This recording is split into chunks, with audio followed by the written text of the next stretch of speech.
En materia de vivencias de la modernidad, la década de 1920 es una etapa definitiva.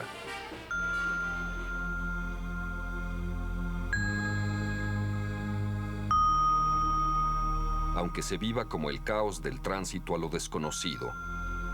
Un siglo de luchas civiles, fanatismos conservadores e intervenciones extranjeras, de la dictadura de Porfirio Díaz, de una revolución de grandes batallas y por lo menos 500.000 de muertos, afirman pese a todo la idea de nación y postergan la puesta al día cultural, las lecturas de vanguardia, los conciertos, el conocimiento del arte moderno, que cambian la percepción social en Europa y Estados Unidos.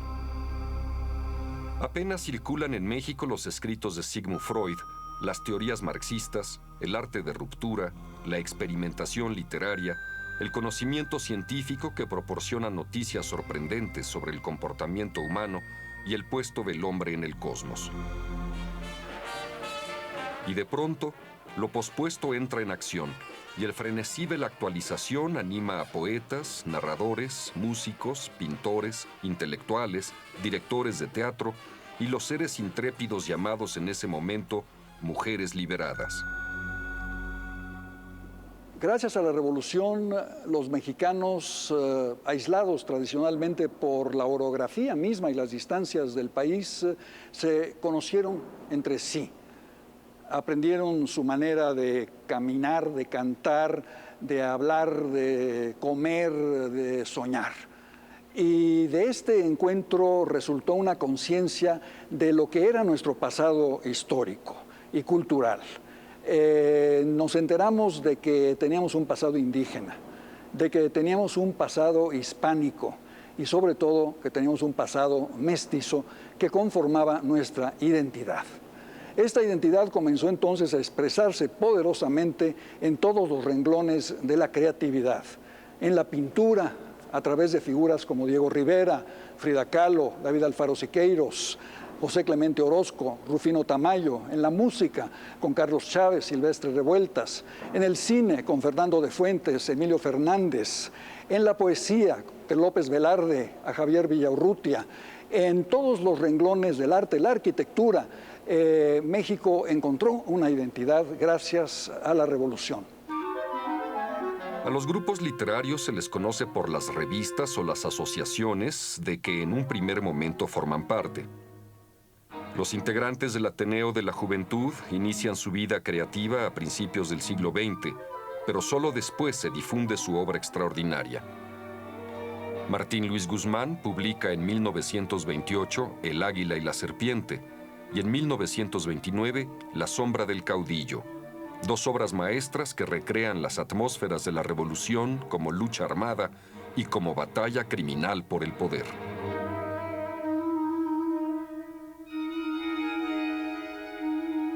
Julio Torri escribe prosas finísimas que integran la ironía y la melancolía. Los fusilamientos son un espectáculo.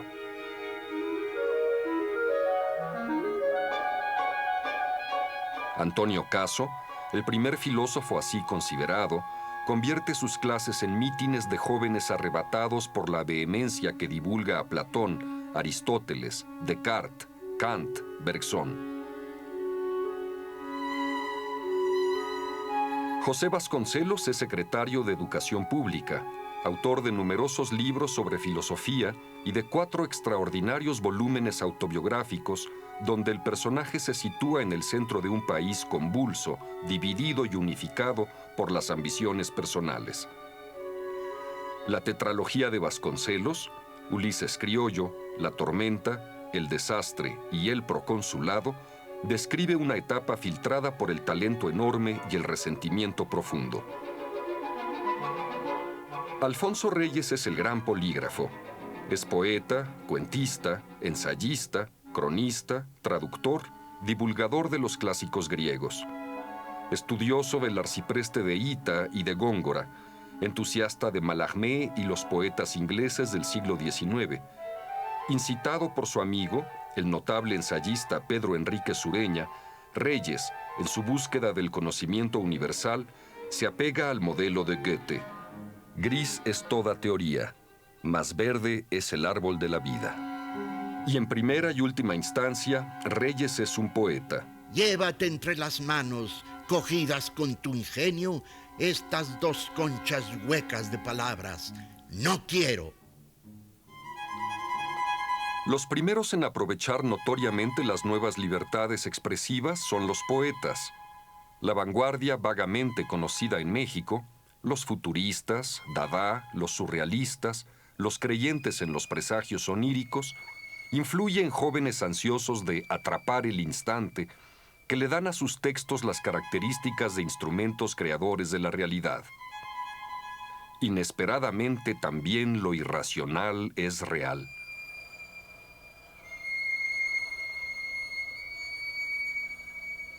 En 1920 y 1921 aparecen los estridentistas, un movimiento más valioso en las artes plásticas que en la poesía, aunque en sus años de auge parezca lo contrario.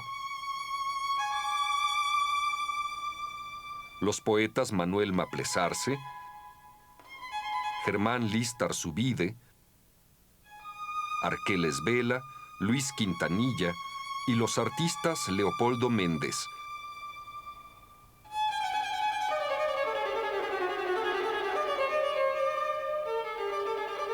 Ramón Alba de la Canal,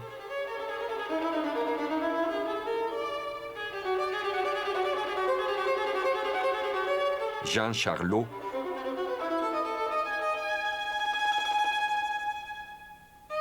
Germán Cueto,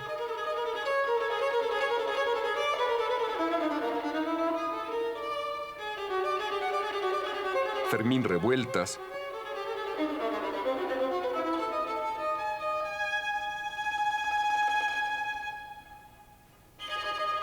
ven en el estridentismo la técnica o el camino de intuiciones que les permite alcanzar de golpe las vibraciones de lo contemporáneo. Los estridentistas se deleitan en el escándalo. Proclaman en su primer manifiesto «Viva el mole de guajolote y muera el cura Hidalgo», y usan de metáforas intrépidas. El amor y la vida son hoy sindicalistas y todo se dilata en círculos concéntricos. Aman la belleza sudorosa de los obreros y la aristocracia de la gasolina y recuerdan la lección de los futuristas italianos. Si sus provocaciones alcanzan a unos cuantos, su actitud inaugura públicamente la vanguardia.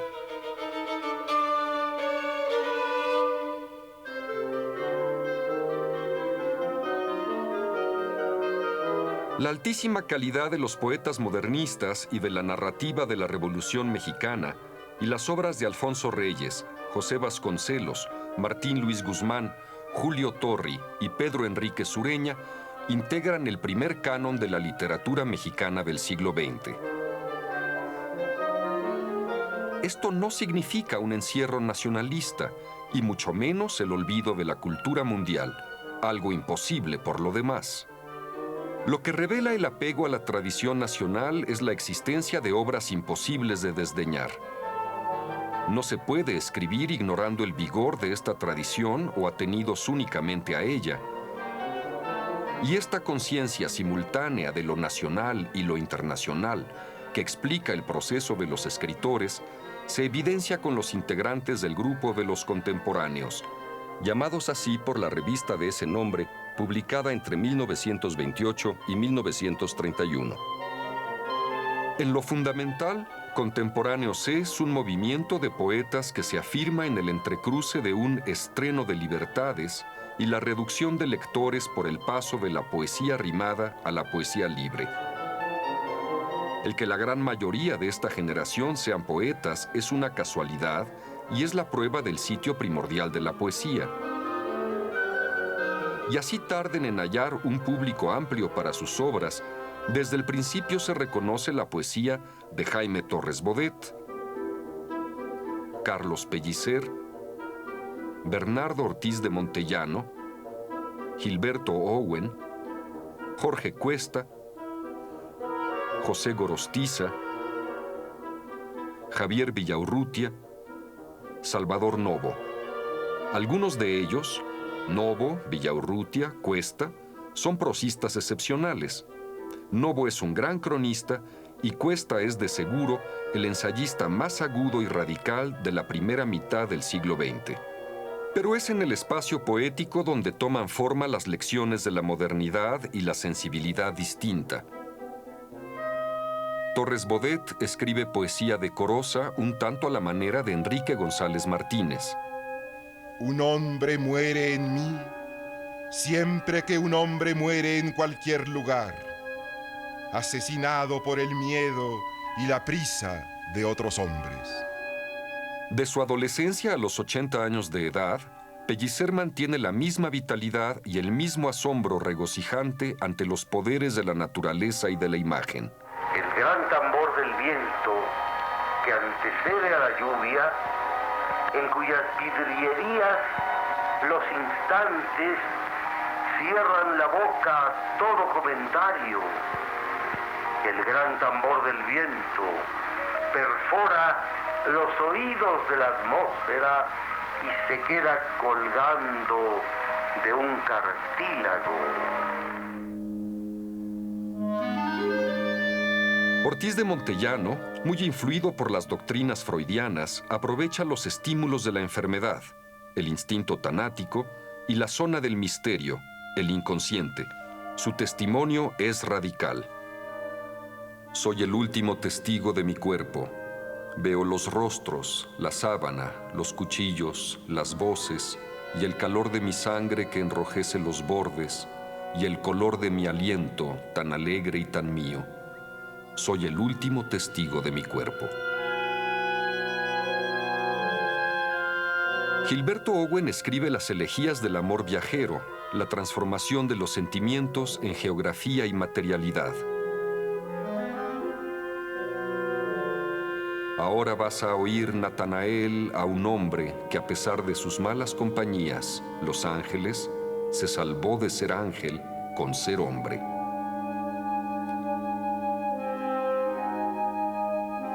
Jorge Cuesta, en su poema más conocido, Canto a un dios mineral, recrea el diálogo entre la eternidad y lo fugaz, entre las abstracciones y la substancia corporal. Capto la seña de una mano y veo que hay una libertad en mi deseo, ni dura ni reposa.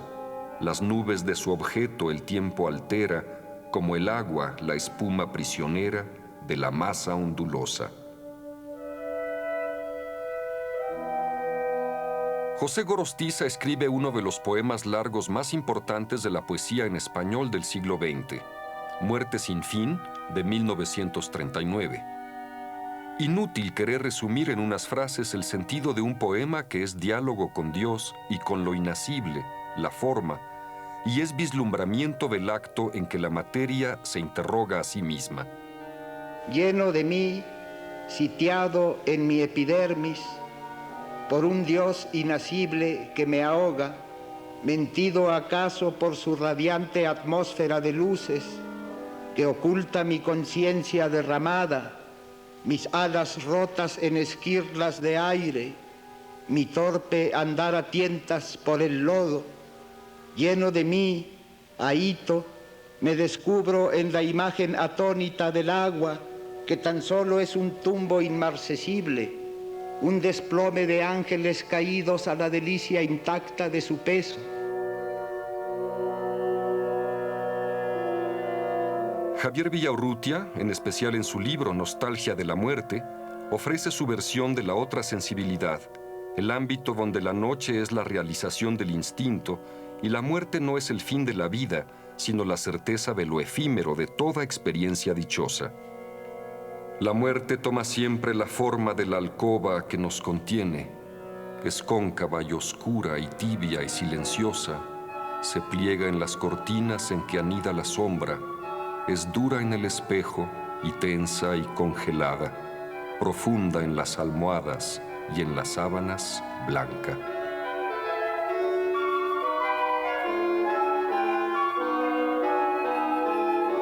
Salvador Novo, en toda su obra y muy en especial en su poemario Nuevo Amor, construye un personaje literario que es un magnífico evocador de atmósferas, un escéptico, un provocador, un desengañado de la condición amorosa. junto a tu cuerpo totalmente entregado al mío, junto a tus hombros tersos de que nacen las rutas de tu abrazo, de que nacen tu voz y tus miradas, claras y remotas, sentí de pronto el infinito vacío de su ausencia.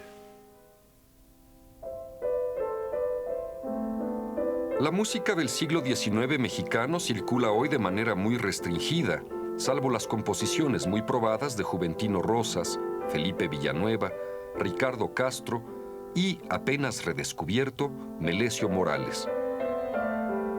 Es una música todavía muy derivada, con escasas muestras de originalidad, que en las primeras décadas del siglo XX se renueva gracias a tres compositores poderosos: Manuel M. Ponce, Silvestre Revueltas y Carlos Chávez.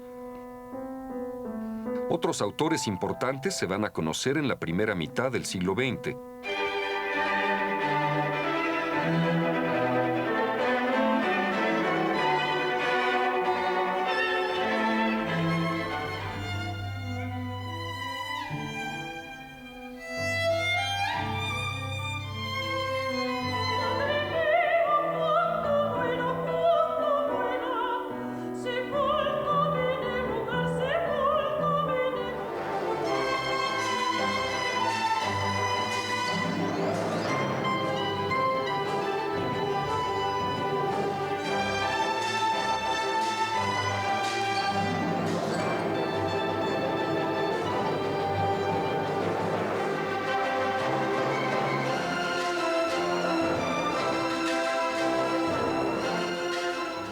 Pero Revueltas y Chávez son, por obra y temperamento, por imaginación y complejidad, las figuras dominantes de un período caracterizado por la ampliación de la cultura musical. El lento surgimiento de las orquestas en todo el país, las dificultades para diversificar el gusto del público, la incomprensión generalizada de la música nueva. Revueltas y Chávez emprenden la creación de una época sinfónica en diálogo con el espíritu de la revolución.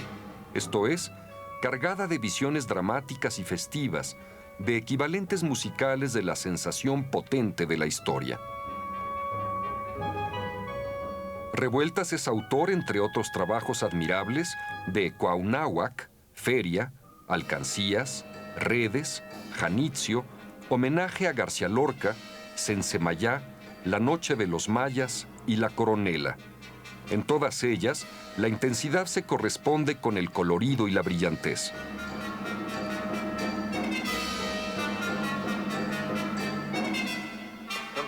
La primera pieza conocida de Chávez es de 1917. En su etapa nacionalista, compone obras importantes como Fuego Nuevo, Sinfonía India, HP, Xochipilli y Tocata para percusiones.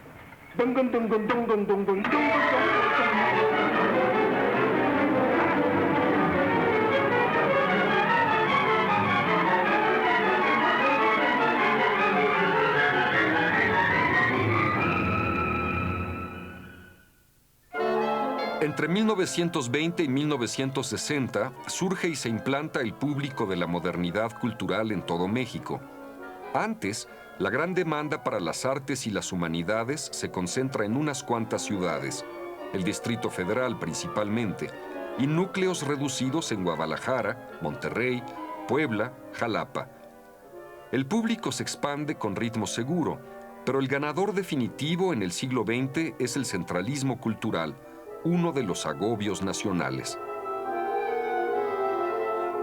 A la capital acuden los jóvenes inquietos y talentosos de todas las regiones, mientras en la provincia, voz peyorativa, se quedan, esto se cree, los incapaces de triunfar y los carentes de ambiciones. El resultado de las migraciones culturales enriquece la vida capitalina, pero debilita considerablemente la difusión y la creación regionales.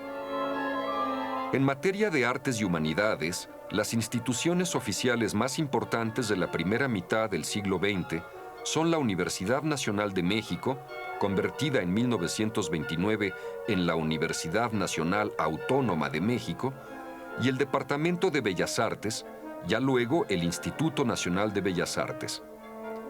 La UNAM impulsa un concepto que es realidad nueva, la difusión de la cultura, y el INBA impulsa la música, la ópera, el teatro, la danza y la literatura. A esto se añaden el Instituto Nacional de Antropología e Historia, fundado en 1939, y el Fondo de Cultura Económica. Con la llegada del general Lázaro Cárdenas a la presidencia en 1934, hubo una gran transformación nacional en todos los órdenes. En primer lugar, Cárdenas expulsó del país al general Calles, acabó con el maximato y restableció la dignidad de la presidencia de la República. Acto seguido, llevó a su culminación muchos de los programas de la revolución, notablemente en materia agraria. La reforma agraria permitió a miles y miles de campesinos mexicanos liberarse de la esclavitud de la hacienda y también emigrar a las ciudades y convertirse en mano de obra barata para el incipiente proceso de industrialización de México. Este mismo proceso acabó por ser vigorosamente apoyado por la expropiación o nacionalización del petróleo por parte del general Cárdenas en 1938. A partir de entonces, la industria nacional pudo contar con combustible abundante y barato. La política exterior del cardenismo se caracterizó por una pronta percepción de la amenaza que representaban los regímenes nazifascistas. El general Cárdenas, sobre todo, le dio su apoyo total a la República Española, amenazada por el levantamiento del general Franco, apoyado por Hitler y Mussolini, y a la derrota de la República le abrió los brazos a la emigración republicana española, que enriqueció la vida de México en todos los órdenes.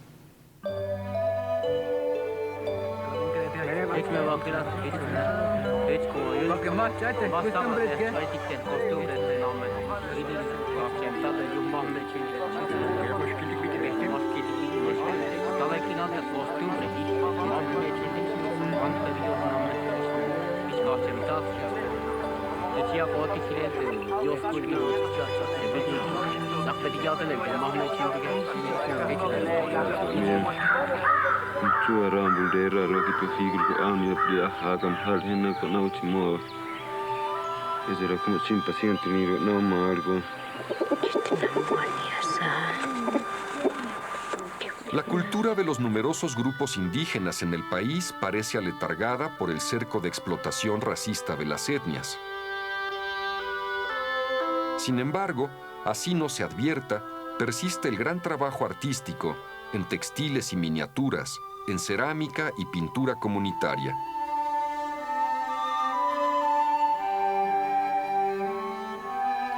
Y no todo es racismo, aunque las consecuencias disten de ser satisfactorias. En el gobierno del general Lázaro Cárdenas, la preocupación por el desarrollo indígena es genuina. Ya se multiplica gracias a las brigadas de maestros, médicos y trabajadores sociales. Octavio Paz trabaja en una de ellas. En 1935 se funda el Departamento de Asuntos Indígenas, que será luego el Instituto Nacional Indigenista.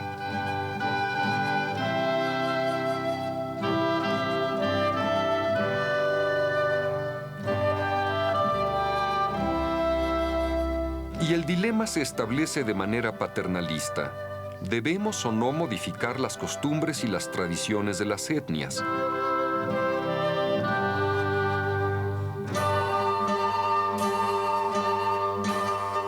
Los arqueólogos van descubriendo el gran pasado indígena, tarea de recuperación que suele ejemplificarse con Alfonso Caso y su hallazgo de la tumba 7 en Monte Albán. Y también los antropólogos y los etnólogos se hacen cargo de la exploración social, histórica y cultural del universo prehispánico y las realidades indígenas. A los trabajos de Manuel Gamio y Miguel Otón de Mendizábal se suman a partir de 1956 los de Fernando Benítez, gran impulsor del periodismo cultural. Colón creía estar en las Indias Y efectivamente, en esplendor, en civilización, en letras, en moral, es un ejemplo extraordinario el Imperio mexicano. Cronista, novelista y desde Qui, el drama de una planta y un pueblo, el reportero antropológico más sistemático de las grandes comunidades marginales. Su serie, Los Indios de México, es indispensable en la reconstrucción de la vida, la tragedia y la recuperación de más de 10 millones de seres.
Con los ojos cerrados, temblando de terror, el mundo se iba a acabar una vez que se destruían los dioses.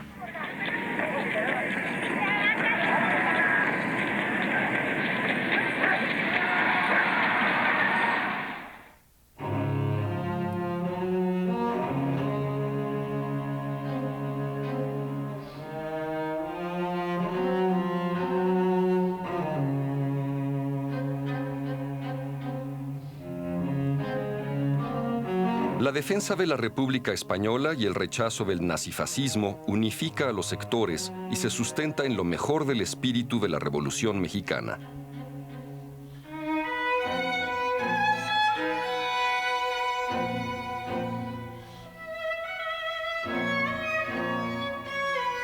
Hay también, por el influjo del realismo socialista, sectarismo y antiintelectualismo, que luego, en esta dimensión negativa, serán sustituidos por la burocratización, que sin embargo no detiene logros extraordinarios de la difusión cultural. Los disidentes del muralismo se saben, así sea en los márgenes, parte de las tendencias internacionales, y por eso, para poner al día a la cultura mexicana, estudian con rigor lo que se produce en Europa, a Picasso sobre todo, a los expresionistas y a los surrealistas.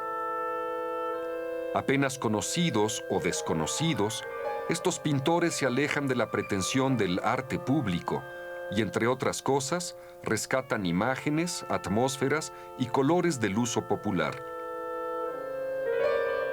De ellos, el de mayor relieve es Rufino Tamayo, nacido en Oaxaca, en cuya complejidad formal interviene en el notable sentido del color,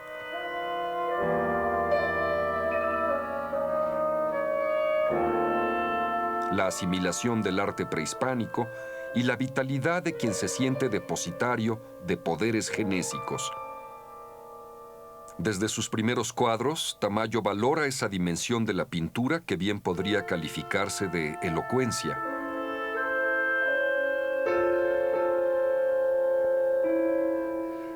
El impulso lírico, las formas intuidas y rápidamente concretadas de una tradición que incluye el colorido de los pueblos, la escultura indígena y las lecciones del arte europeo. A Tamayo lo separa de los muralistas, lo que lo une al grupo literario de los contemporáneos. La intención de esa pintura anterior a la mía era la política. Estaba la pintura al servicio de la política. Y mi protesta fue porque, primero que nada, la libertad es una cosa importantísima, no solamente en el arte, sino en cualquier acción humana. La creencia en la autonomía relativa de la forma y la ambición múltiple. Fusionar en cada cuadro o en cada texto vida y estética. Encontrar el público sin buscarlo estentóreamente. Experimentar sin alardes. Si el Estado es el gran patrocinador de la cultura, hay organismos privados que también intervienen auspiciando el teatro, la música y la industria editorial. Y el panorama se amplía a partir de 1960, cuando el crecimiento de los centros de enseñanza superior incrementa las ofertas culturales. Inaugurada en 1952, la ciudad universitaria inicia sus labores en 1954, y el tránsito de la UNAM del centro histórico a Copilco es un hecho muy relevante, entre otras razones porque la modernidad arquitectónica es la gran señal de la internacionalización del país. Ya se dispone de un campus, ya se responde al ritmo de las universidades contemporáneas, ya no se aloja el conocimiento en exconventos. Al mismo tiempo, y la tendencia es irreversible, en todo el mundo la tecnología desplaza a las humanidades. Ya hay a la disposición de los jóvenes muchas más opciones que abogado, médico e ingeniero. De los medios que integran la industria cultural y determinan la cultura popular, ninguno tan colmado de influencias sobre la sociedad y la cultura como el cine, el norteamericano en primer término, pero también el nacional, durante el período llamado la época de oro del cine mexicano, 1932-1956 aproximadamente. En ese tiempo, se producen algunas obras maestras y centenares de películas significativas, rescatables de modo fragmentario, con secuencias extraordinarias e informaciones valiosas y divertidas sobre modos de vida, estilos lingüísticos, actitudes nacionalistas, visiones del paisaje, tradiciones, cambios en la moral social, ratificaciones y desintegraciones de la moral familiar. De alcances con frecuencia más sociológicos que artísticos, los films de la época de oro se caracterizan por rasgos constantes. El azoro ante los poderes tecnológicos, la rendición ante la magia del nuevo medio. Por mí lo echaron del pueblo. La conquista de la credibilidad y la credulidad, con idealizaciones de la provincia y el medio rural y satanizaciones del medio urbano. ¿Qué cosa? La unificación de temas permitidos y exigencias moralistas a cargo de la censura del Estado, la Iglesia y los reflejos condicionados de la familia. Con lentitud, pero inexorablemente, se inicia la diversificación temática, sin renovar atmósferas y temas, sin poner al día los hechos de la vida social y sin desafiar y adular su libertad de criterio, no se retiene al público. La formación de imágenes comunitarias sorprendentemente eficaces y perdurables, el cine de los pobres. El género que todo lo permite y al que en vano quiere sojuzgar la censura es el melodrama. Esa mujer es tu madre. Escuela de la vida, como se dice entonces, que traslada esquemas cristianos a los procesos de la familia y la pareja. No te mueras, mamacita, no te mueras. Enriqueciendo el habla, se constituye en el modelo de comportamiento verbal y gestual. El éxito en los países de habla hispana y el fracaso de crítica internacional. Excepciones, la primera etapa de Emilio Fernández, las películas de Buñuel a partir de Los Olvidados. La indiferencia del Estado que le entrega el cine a la iniciativa privada, previa seguridad de control en lo político, y que solo se ocupa de la industria fílmica en el régimen de Luis Echeverría. En cierto sentido, cultural, visual, de revisión de las costumbres, el cine es el gran elemento modernizador de México porque le proporciona al país su visión de conjunto más persuasiva. Informa a las comunidades de sus apariencias, sus tonos de voz, su habla básica, sus tradiciones, sus impulsos sentimentales, su apertura de criterios, sus gustos profundos, su sexualidad admitida. En 20 años, de 1935 a 1955 aproximadamente, el cine le proporciona un rostro perdurable a las ideas de comunidad nacional en sus vertientes rural y urbana, y también flexibiliza el sentido del humor y el ejercicio melodramático. Miles de películas fijan el idioma de las circunstancias límite, indican las modas pertinentes, difunden las canciones y gracias y a pesar de lo que se contempla, enseñan a reír. ¡Ah! Pues es usted joven, don Mario, válgame Dios. Pero ¿quién lo iba a reconocer en ese carrera último modelo 1952? Bien, pues ¿de dónde? ¿Insiste usted en que debemos tomar por bandera? A la Virgen de los Mexicanos. Sí, capitán.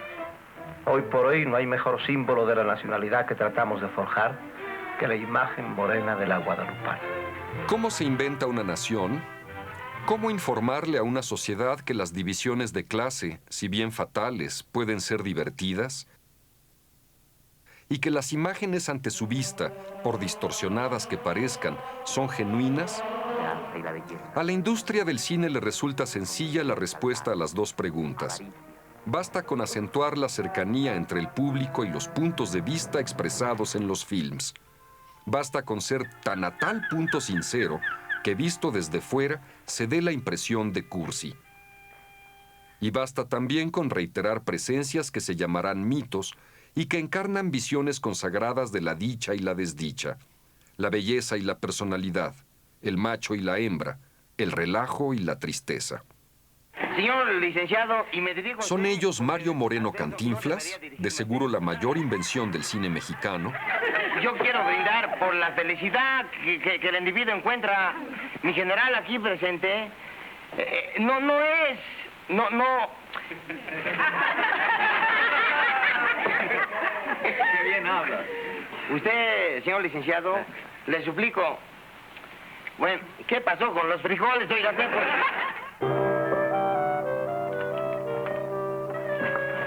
¿Te lastimé, mi vidita? ¿Te llevo al hospital? Germán Valdés Tintán, el emblema de la modernidad popular, distribuida en 2 idiomas. Adiós, Rey. Adiós, Laurita. Adiós, mi vida. Aquí está tu Robert Mitchum. Adiós, aves canoras. Adiós, lago de Chapultepec. Adiós, ahuehuetes repletos de heno. Adiós. Adiós, muchachas. ¿Te fijaste, Pachi? Aquí está su pachucote. ¿No dices que había ido al mercado? Sí, pero es que cuando yo regresé él estaba aquí todavía. Ah, sí. ¿Y qué estaban haciendo? Fernando Soler y Sara García, el patriarca y la matriarca de la tribu que se extiende entre las butacas o las sillas. Soy tu madre, y aunque tú digas otra cosa, nadie, óyelo bien, nadie puede quererte tan sin condiciones, tan tiernamente como yo. No. Créame que la daba por perdida. Es tan difícil que en estos tiempos devuelvan una cartera con dinero. Arturo de Córdoba, la elegancia que profetiza la sociedad cosmopolita. Yo maté a León Romano. Pero ya ve usted, nadie es dueño de su propio destino. Yo soy mexicano, mi tierra es bravía. Palabra de macho que no hay otra tierra más linda y más brava que la tierra mía. Jorge Negrete, el emblema del machismo que se da tiempo para cantar. Mendigo es sino mendigo, el que roba a sus amigos. Tú lo dices, lo sostengo, no te vayas a cansar. No le saques, si le saco, pues se acabó este cantar. Parece que va a llover, el cielo se está nublando. Parece que va a llover, ay mamá, me estoy mojando. Pedro Infante, de seguro el personaje que no pasa de moda por representar al límite la vulnerabilidad y la fuerza, la alianza de los extremos. Tú igualito. amorcito corazón, yo tengo tentación de un beso que se prenda en el calor de nuestro gran amor, mi amor. Es muy noche y te puedes resfriar. No, me quedo aquí contigo. Pedro Armendáriz y Dolores del Río, la pareja clásica del Edén subvertido.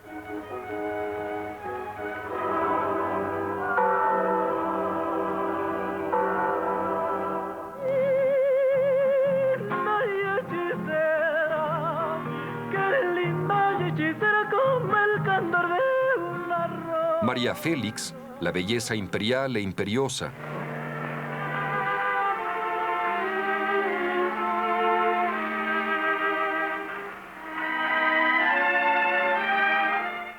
Le presento a la señorita Elena Tejero, que quiere trabajar como secretaria. Ninon Sevilla, el huracán sobre la pista, la rumba como camino a la perdición.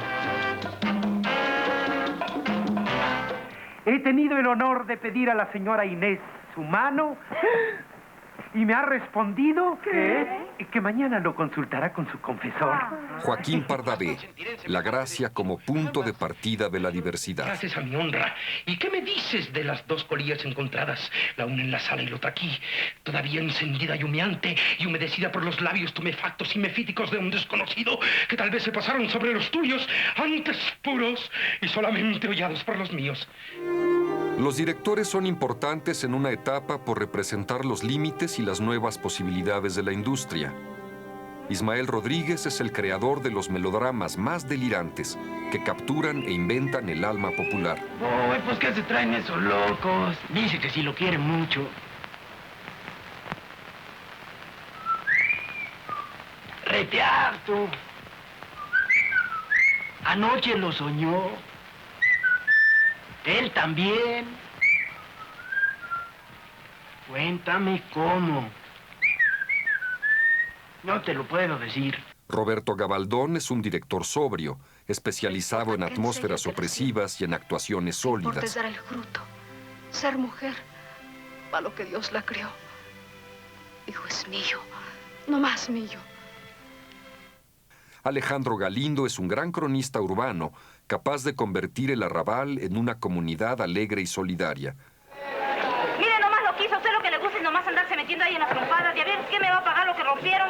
¿Y el vaso ese? Pues también para que andan de resbalosos. Uno tiene su dignidad, señor. Que porque la ven huérfana y soncita ya. Segurola, pues ¿qué cree usted que no siente uno?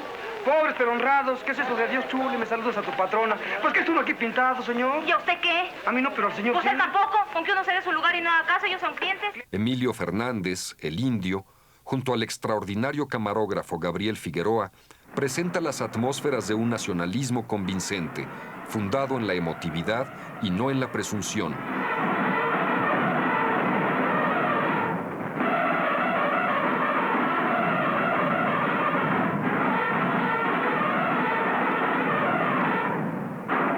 Del mismo modo en que Alberto Gut lo es de melodramas centrados en el exceso. Está bien.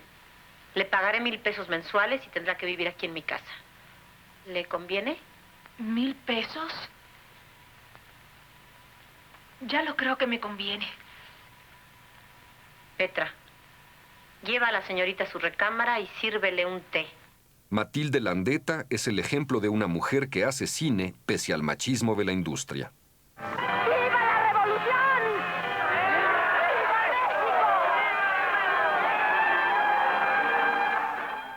Y Dios se reirá de los ladrones, dicen los santos evangelios. Sin duda el cineasta más señalado de una larga etapa, por la consistencia y la actualidad perenne de varias de sus películas, es Luis Buñuel, el cineasta español que luego de la experiencia surrealista y sus dos obras maestras, Un perro andaluz y La Edad de Oro, arraiga en México donde dirige películas extraordinarias.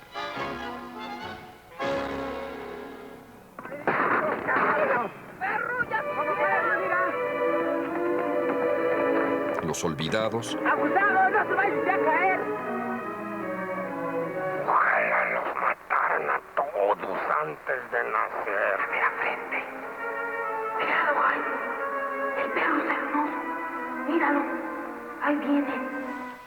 Ay, te rajas. ¿Y qué si le damos un empujoncito para que le dé el fresco? ¡Sopas! La ilusión viaja en tranvía. Cosa más linda. Ese señor de la columna. Reflexionemos, hijos míos. ¿Qué consecuencia podemos extraer de esto? Así es la muerte. Alegre y triste. Alegre porque nos libera de las cadenas de la vida. Y triste porque amamos nuestra carne y nos duele separarnos de ella. Nazarín. Te toca la ropa. Te entra un temblor que te quieres morir. Y verte en el cielo para no dejarlo nunca. En Buñuel, la pasión crítica se expresa con gran austeridad y brillantez. Nunca se desborda y es al mismo tiempo un creador incontenible. Si Los Olvidados es la gran desmitificación de la pobreza y Nazarín el drama de un personaje a la manera de Cristo que crea desastres queriendo hacer el bien, El Ángel Exterminador es la metáfora inagotable de las verdaderas pasiones y las falsas liberaciones, el cerco simbólico que, para entenderse bien, jamás debe descifrarse. Y ahora, hijos míos, vamos a rezar por el alma del pecador. Eso se saca uno por darle el papel de Dios a cualquiera. El teatro en México se libera de las ataduras del teatro costumbrista español a finales de la década de 1920, cuando, por ejemplo, los actores prescinden del ceceo hispánico, pasan de moda el melodrama de la honra y el adulterio y se introducen autores importantes. Salir del ámbito de la comedia francesa y de los melodramas hispanos es un proceso que exige la formación de escuelas de arte dramático, de directores de escena ya atentos a la renovación marcada por Stanislavski, de dramaturgos que incorporen temas y actitudes vedadas por el tradicionalismo. Se escriben entonces melodramas con influencia francesa y anglosajona, piezas de intención agitativa y revolucionaria, comedias ligeras de audacias elementales. Tres autores marcan una primera etapa: Rodolfo Usigli, Salvador Novo y Javier Villaurrutia. De ellos, seguramente es Usigli el de más vasta repercusión, muy especialmente por El Gesticulador, obra sobre la Revolución Mexicana y las simulaciones interminables que genera. Usigli, dramaturgo infatigable, escribe, entre otras muchas, obras apreciables. Jano es una muchacha, Corona de sombras, Medio tono. Novo escribe obras de denuncia, a 8 columnas, y una sátira de costumbres, La culta dama, además de unos diálogos chispeantes. En la generación siguiente, 3 autores destacan: Elena Garro, Sergio Magaña y Emilio Carballido. Magaña estrena en 1950 Los signos del zodiaco, la vida de una vecindad en el centro histórico, con personajes marcados por el fracaso, la presunción, la soledad, las esperanzas inextinguibles. De diálogo inmejorable, muy bien construida, Los signos del zodiaco es el principio de una trayectoria que incluye piezas magníficas: Moctezuma II, Los motivos del lobo, Rentas congeladas. Emilio Carballido es el dramaturgo de carrera más sostenida, autor, director, director de escuela de teatro, editor de revistas y colecciones especializadas. De Rosalba y los llaveros a Orinoco y Retrato en la playa, presenta un mundo de crispaciones, gozos, devastaciones familiares, enredos provincianos, estampas urbanas. Hoy representa mejor que nadie la tradición teatral en México. Y Elena Garro, gran novelista y cuentista, es la autora de obras de fantasías poéticas: Un hogar sólido, El árbol y un drama histórico, Felipe Ángeles.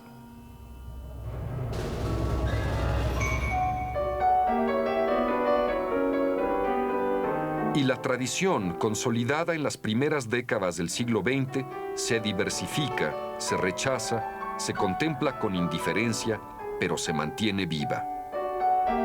Y una concepción cada vez más clara de que la Revolución Mexicana había logrado enormes avances sociales, culturales, en muchos órdenes, pero al alto precio de dejar aparte el desarrollo político, el desarrollo democrático. Una juventud educada por la Revolución finalmente se manifestó, y se manifestó diciendo: sí, queremos desarrollo, pero con democracia. Sí, queremos democracia, pero con justicia. Y sí, queremos justicia, pero con desarrollo.